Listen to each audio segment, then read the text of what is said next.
Ini adalah film horor yang didasarkan pada peristiwa nyata yang tetap tidak dapat dijelaskan secara ilmiah hingga hari ini. Film ini menceritakan kisah kematian mendadak dari pesta pendakian 9 orang di Ural pada tahun 1959.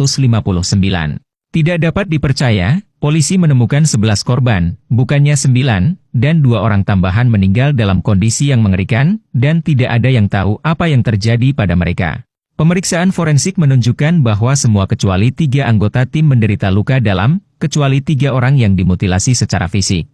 Terlepas dari semua sumber daya pemerintah Soviet, tidak mungkin untuk mengetahui penyebab kematian tim pendakian, yang kemudian dikenal sebagai salah satu dari 10 misteri dunia yang paling belum terpecahkan, insiden Dyatlov.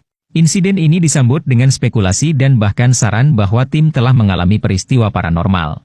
Untuk menenangkan opini publik, AS, Rusia, dan Inggris memutuskan untuk memproduksi bersama sebuah film dokumenter semu dengan tingkat reka ulang yang tinggi tentang apa yang terjadi. Kisahnya dimulai dengan sekelompok 5 pendaki yang bepergian dengan kereta api ke pegunungan Ural. Untuk mendokumentasikan kebenaran yang tidak diketahui tentang apa yang akan terjadi, mereka juga membawa kamera video ke kaki gunung, di mana beberapa orang minum-minum di bar untuk persiapan keberangkatan mereka keesokan harinya. Pemiliknya memperkenalkan mereka pada foto di belakang mereka, yang merupakan foto grup terakhir dari tim pendakian beranggotakan 9 orang, 53 tahun yang lalu. Mereka juga minum di bar ini sebelum mereka pergi. Mendengar hal ini, wajah kerumunan orang tenggelam, semua merasa bahwa ini adalah pertanda yang tidak menyenangkan. Tetapi mereka berada di sini, dunia sedang menyaksikan insiden itu, dan kembali sekarang jelas tidak mungkin. Seseorang hanya bisa terus dengan kepalanya sendiri. Sang bos mengatakan kepada mereka bahwa ada seorang pria tua yang berjarak 20 km jauhnya, yang merupakan bagian dari tim pencarian dan penyelamatan saat itu, dan telah menyaksikan kematian para pendaki. Disarankan agar Anda mencari tahu lebih banyak tentang situasinya sebelum mendaki, jadi beberapa orang naik bus ke tempat orang tua itu. Orang tua itu mengatakan bahwa 11 mayat memang muncul pada awalnya dan bahwa semua tenda mereka telah dibelah dari dalam.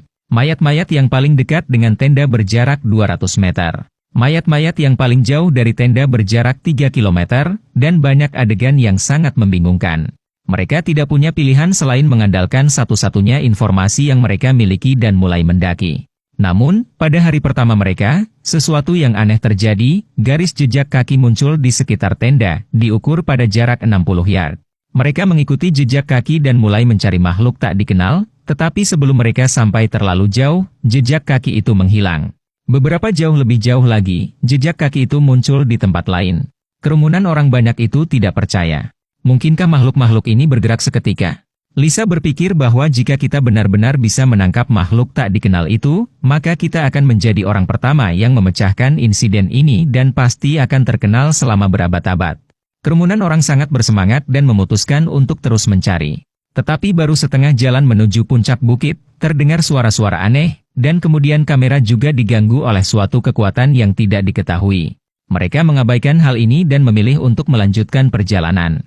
Tidak butuh waktu lama bagi jejak kaki sebelumnya untuk muncul kembali, dan di sini mereka juga menemukan menara buatan manusia dengan sebuah rumah kecil dengan pintu tertutup.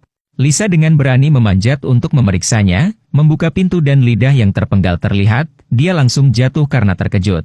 Beberapa orang dengan tergesa-gesa mendiskusikan apakah akan melanjutkan perjalanan atau memilih untuk mundur. Dan ketika berdiskusi, tidak ada yang menyadari bahwa 2 makhluk yang tidak jauh dari mereka sudah berada di atas mereka.